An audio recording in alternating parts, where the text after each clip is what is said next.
हुए हैं। यहाँ तो बेटियों को, बहनों को वो इज्जत और वो वकार दिया गया कि ये सोच से भी बालातर हो जाता है। यही हजरत शीमा रदी अल्लाह ताला अन्हा, जिनका अभी मैंने जिक्र किया, जब इनका निकाह हो गया एक कबीले में, आका करीम मदीनतुल मुनव्वरा तशरीफ ले आ गए। कई साल हो गए थे, मुलाकात नहीं हुई। अल्लाह के प्यारे रसूल अलैहि सलाम के गुलामों की जंग हो गई उसी कबीले वालों के साथ। अल्लाह के महबूब करीम के गुलामों को अल्लाह ने फतह दे दी। उस कबीले के लोगों को कैदी बना लिया गया। कैदी बना के हुजूर की बारगाह में पेश कर दिया गया। अब उस कबीले के लोग फंड इकट्ठा कर रहे थे अपने कबीले से कि मोहम्मद अरबी को जाके हमने फिदिया देना है और अपने बंदे छुड़वा के लाने हैं। फंड इकट्ठे करते करते जब हजरत शीमा के दरवाजे पे पहुंचे ना, तो हजरत शीमा के दरवाजे पे जाके दस्तक दी और हजरत शीमा बाहर आई। कहा क्या बात है? कहा जी फंड लेने आए हैं। क्यों? कहा मदीने में एक मोहम्मद नामी शख्स है, उसके गुलामों के साथ हमारी जंग हुई थी, हमारे बंदे उन्होंने कैदी कर लिए हैं, अपने बंदे छुड़वाने, उन्हें फिदिया देना है। हजरत शीमा रज़ी अल्लाह ताला अन्हा, बहनों को मान तो होता है ना अपने वीरों पे, जब नामे मोहम्मद सल्लल्लाहु ताला अलैहि वसल्लम सुना ना, तो चेहरे पे तबस्सुम आया। कहा कि लगता है ये वही मोहम्मद है जिसे बचपन में मैं लोरियां दे दे के सुलाया करती थी, जिसे झूला मैंने अपने हाथों से झुलाया। तो बड़े मान से कबीले के लोगों को कहने लगी कि फंड इकट्ठा करने की जरूरत कोई नहीं, यूं करो कि उस मोहम्मद अरबी सल्लल्लाहु ताला अलैहि वसल्लम के पास मुझे ले जाओ, मैं बगैर फिदिया दिए ही तुम्हारे बंदों को आजाद करवा दूंगी। जब लोगों ने ये बात सुनी, उन्होंने कहा ये तो बड़ी कमाल की बात है। लोगों ने हजरत शीमा को साथ लिया, रसूलुल्लाह के पाकीज़ा दरबार गोहरबार मदीनतुल मुनव्वरा में हाजिर हो गए। अदब की आयतें नाजिल हो चुकी, सहाबा तलवारें तान के खड़े हैं कि कोई बगैर इजाजत अंदर नहीं जा पाएगा। हजरत शीमा जब वहां तक पहुंची तो सहाबा ने तलवारें करके कहा बीबी बगैर इजाजत अंदर जाने की इजाजत नहीं। हजरत शीमा ने कहा तुम्हें पता है कि जिस नबी का तुमने कलमा पढ़ा है, मैं उसी नबी मोहम्मद अरबी के रिश्ते में बहन लगती हूँ। सहाबा इकराम ने तलवारें नीचे की, सर झुका लिए गए। अल्लाह के प्यारे रसूल अलैहिस्सलातु वस्सलाम मस्जिद नबवी में बैठे हैं। जब आका करीम अलैहिस्सलातु वस्सलाम ने देखा दरवाजे की तरफ कि हजरत शीमा अंदर आई हैं, कई साल हो गए थे अल्लाह के प्यारे रसूल की अपनी इस बहन से मुलाकात नहीं हुई थी, लेकिन मदीने वाले मुस्तफ़ा ने ज़माने वालों को बताया कि बहनों को इज्जत कैसे दी जाती है, ये बताया कि बहनों को एजाज कैसे दिया जाता है, ये बताया कि बहनों को सरबुलंदी कैसे दी जाती है, और बताया कि भाइयों का हक क्या है कि बहनों के साथ वो कैसे पेश आए। जब आका करीम ने देखा ना कि हजरत शीमा अंदर आई हैं और चेहरे के खदो खाल देखे, तो महसूस किया कि ये मेरी वही बहन है जो बचपन में मुझे लोरियां देती रही है।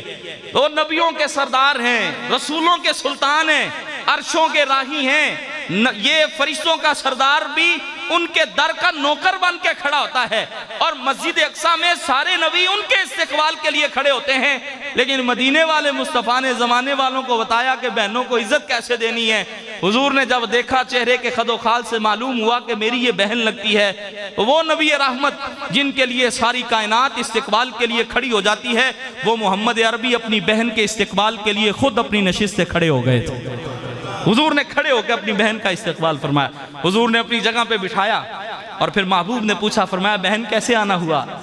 अल्लाह अकबर। मिलाद मनाना बड़ी अच्छी बात है, महफिल सजाना बड़ी अच्छी बात है, गुलामी रसूल में मौत भी कबूल है, ये नारा लगाना बड़ी अच्छी बात है, लेकिन हुजूर की सीरत पे अमल करना इन सारी बातों से ही ज्यादा अच्छा है। यानी बंदा सारा कुछ ही करे लेकिन हुजूर की सीरत को अपनाए कोई ना, बंदा सारा कुछ ही करे लेकिन रसूलुल्लाह के किरदार को अपनाने की कोशिश ना करे, बंदा सारा कुछ ही करता फिरे लेकिन हुजूर के अखलाक हसना के मुताबिक अपना अखलाक ना करे, तो फिर सारी की सारी चीजें बेफायदा रह जाती हैं।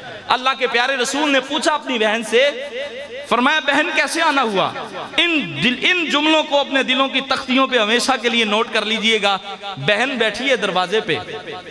हमारे माशरे में, जिस माशरे में मैं और आप जिंदगी बसर कर रहे हैं, यकीनन आप भी बड़े लोगों को जानते होंगे, मैं भी कोई एक दो ऐसे लोगों को जानता हूं कि बहन बिचारी जिसके सर में सफेद बाल भी आ चुके और उसके पुत्र की सुबह बारात जानी है, और वो रात 1 बजे अपने वीर को मनाने के लिए उसके घर में आई बैठी है। भाई बैठा है चारपाई के ऊपर और बहन उसके कदमों में बैठ के सर से चादर उतार के वीर के कदमों में रख के कहती है, वीरा जे सुबह तू जांझ नाल नहीं जाना ना ते जांझ नहीं फबनी।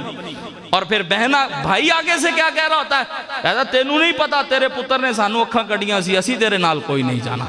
ये रसूलुल्लाह की पाकीज़ा शरीयत का फैज़ान तो कोई नहीं, ये नबी रहमत की पाकीज़ा सीरत का उन्वान तो कोई नहीं। हुजूर की सीरत देखिए कि हजरत शीमा आई बैठी हैं हुजूर के दर नूर पे, जिन्होंने अभी बज़ाहिरन कलमा भी कोई नहीं पढ़ा, अभी उनके सीने में तौहीद का नूर मौजूद नहीं है, अभी रसूलुल्लाह की रिसालत पे ईमान वो कोई नहीं लाई, लेकिन बहन को अपनी नशिस्त पे बिठाया और पूछा, फरमाया बहन कैसे आना हुआ?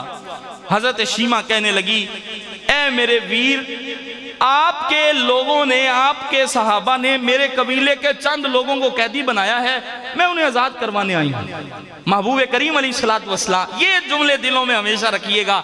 अल्लाह के प्यारे रसूल ने जब ये जुमला सुना ना, तो महबूब करीम ने इरशाद फरमाया, ओ मेरी बहन, तेरे आने की जरूरत क्या थी? तू सिर्फ पैगाम भेज देती, मैं मोहम्मद सारे कैदियों को आज़ाद करवा देना था। मैं तेरे आने की जरूरत क्या थी? तू सिर्फ पैगाम भेजती, मैंने सारे कैदियों को आज़ाद करवाना था। फिर क्या हुआ?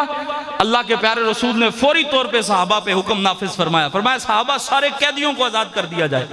महबूब करीम की आदत मुबारक थी, हुजूर जब भी कोई काम करते सहाबा से मशवरा जरूर करते थे, लेकिन आज मशवरा कोई नहीं हुआ। महबूब ने फौरी हुक्म फरमाया, सहाबा को, बंदों को आज़ाद कर दिया जाए। बंदे आज़ाद कर दिए गए। हजरत शीमा उठी, महबूब ने कई तोहफे तहफ़ भी अता फरमाए। बहन चली गई दरवाजे से। आका करीम अलैहिस्सलातु वस्सलाम ने जब सहाबा को वापस बुलाया ना अपने पास, मस्जिद नबी के पुरनूर माहौल में सहाबा बैठे हैं। अब सहाबा की निगाहों में एक सवाल था कि हुजूर पहले जब भी काम करते हैं मशवरा करते हैं, लेकिन आज मशवरा कोई नहीं किया। अल्लाह के प्यारे रसूल ने जब निगाह रहमत से देखा ना कि सहाबा के जहनों में ये सवाल है और तजस्सुस है निगाहों में, फरमाया क्या बात है सहाबा? सहाबा अर्ज करने लगे, हुजूर अर्ज ये है कि जो भी करना होता है हुक्म तो आपका ही चलता है, लेकिन पहले आप मशवरा फरमाते हैं, आज मशवरा क्यों नहीं किया? तो अल्लाह के प्यारे रसूल अलैहिस्सलातु वस्सलाम ने क्या ही खूबसूरत जुमला इरशाद फरमाया, अल्लाह उम्मत के सीनों में इन जुमलों का नूर दोबारा पैदा फरमा दे। सहाबा अर्ज करने लगे, हुजूर आपने मशवरा करना भी मुनासिब क्यों नहीं समझा? मदीने वाले मुस्तफ़ा फरमाने लगे, सहाबा मशवरा करने में देर इस वजह से नहीं लगाई कि मेरे दरवाजे पे मेरी बहन आई बैठी थी, मेरे दरवाजे पे मेरी बहन आई बैठी थी, इसलिए मैंने मशवरा करने में भी देर नहीं लगाई। वो बहन हजरत शीमा रदियल्लाहु ताला अन्हा। तरतीब और अंदाज ये था हुजूर से मोहब्बत का कि हुजूर जब बचपने के आलम में थे, इमाम इब्ने हशाम फरमाते हैं जब शाम का वक्त होता ना कबीला बनु साद में, तो सारी बच्चियां अपने वीरों को लेके एक जगह पे इकट्ठी हो जाती थी और वो करती क्या, अपने वीरों के हुस्न का मुकाबला करवाया करती थी। जिसके वीर का रंग थोड़ा चिट्टा होता ना, वो खुद ही वकील और जज बन के कहती, देखो हुस्न का ताल्लुक रंगत से होता है, मेरे वीर का रंग चिट्टा, लिहाजा सबसे ज्यादा सोना मेरा वीर है। और जो बहन साथ खड़ी होती जिसके वीर का रंग थोड़ा सांवला होता, वो फौरन कहती, नहीं नहीं, हुस्न का ताल्लुक रंगत से नहीं होता, हुस्न का ताल्लुक तो नैन नक्श से होता है। देख मेरा वीर भला सांवला ही सही, लेकिन इसके नैन नक्श कितने सोने, ये सबसे ज्यादा सोना है। इमाम इब्ने हशाम फरमाते हैं, आखिरी जुमले हैं गुफ्तगू के, और सुभान अल्लाह का विर्द मैं जरूर जरूर सुनना चाहूंगा इन जुमलों के इख्तिताम पे, कि हजरत इमाम इब्ने हशाम फरमाते हैं कि बच्चियां बहस कर रही होती थी, कोई कहती कि देखो मेरे वीर का रंग सबसे ज्यादा चिट्टा तो ये सबसे सोना, तो कोई कहती नहीं नहीं तू कमली हो गई है, हुस्न का ताल्लुक रंगत के साथ नहीं होता, नैन नक्श से होता है, मेरे वीर के नैन नक्श सबसे ज्यादा सोने, ये सोना है। इमाम फरमाते हैं बच्चियों की ये बहस हो रही होती, महबूब करीम की बहन हजरत शीमा ने हुजूर को हाथों में उठाया होता और उन बच्चियों के झुरमुट में आके खड़ी हो जाती। बस ये जुमले और आपकी सुभान अल्लाह सुनने के लिए मैं बेताब रहूंगा। हजरत शीमा रदियल्लाहु ताला अन्हा जब आके ना बच्चियों के जुर्मट में खड़ी होती और हुजूर को अपने मुबारक हाथों में उठाया होता और आके फरमाती कि तुम कबीला बनु साद वाली बच्चियों, तुम अपने वीरों को रखो जरा एक तरफ, ये बताओ अल्लाह ने मेरा वीर मोहम्मद कैसा बनाया है। अच्छा सुभान अल्लाह कहने का वक्त अब आना है इस जुमले पे कि हजरत शीमा जब ये सवाल करती ना कि बताओ मेरा वीर मोहम्मद कैसा लगता है, तो सारी बच्चियां यकजुबां हो गए कि जुमला कहती शीमा हमारे वीरों को रख एक तरफ, तेरे वीर मोहम्मद जैसा अल्लाह ने कायनात में पैदा ही कोई नहीं फरमाया। वो आजम चिश्ती की रूह का फैज लें तो फरमाते हैं तू अजय मेरा यार नहीं डिठा, तू अजय, आप इसमें भी सुभान अल्लाह कह सकते हैं, तू अजे मेरा यार नहीं डिठा जिन्हू वेख के चन शर्मावे, अद्धी राती दिन चढ़ जावे जो मुख तो नकाब हटावे, ते जो निकले सैर करन नू सारा गुलशन सीस नवावे, अते धरती लिफ लिफ जावे, ते जो हाथ फुल्लां विच रखदा हाथ फुल्लां तो वध जावे, नैन नशीले मस्त रसीले विच सोना कजल सुहावे, अख उगड़े तेज पिया जापे जिवें मैं खाना खुल जावे, अकल खुदा ने इन्नी दिती इल्मा विच ना आवे, ते इल्म खुदा ने इन्ना दिता अकलां विच ना आवे, की एजाज नजर विचों दी जो आवे विक जावे, हुस्न ओदे ने मोल ही दुनिया कोई विरला ही जान बचावे, आजम एडा सोना माही सानू किधरे नजर ना आवे। सुभान अल्लाह। वो गोलड़े का ताजदार कहता है मुख चंद बदर शाशानी है। पहले मैं आपके मिजाज के मुताबिक कह देता हूं कि जो इन जुमलों पे सुभान अल्लाह कहे, अल्लाह जल्दी मदीना पाक की हाजरी नसीब फरमा दे। मुख चंद बदर शाशानी है, मथे चमक दी लाट नूरानी है, काली जुल्फ ते अख मस्तानी है, मखमूर अखी हिन मद भरियां, सुभान अल्लाह। मां अजमल का मां अहसन का मां अकमल का, किथे मेरे अली किथे तेरी सना, गुस्ताख अखी किथे जा लड़ियां। अल्लाह अकबर। और आखिर में जुमला फिर ये फरमाते हैं कोई मिसल नहीं डोलन दी। कहते हैं मेरे अली तू सारी जिंदगी कलम उठा के रख, तू सारी जिंदगी हुस्ने मोहम्मद के कसीदे पढ़ता रहे, लेकिन बात फिर यहीं पे आके खत्म होनी है, कोई मिसल नहीं ढोलन दी, चुप कर मेरे अली इत्थे जा नहीं हो बोलन।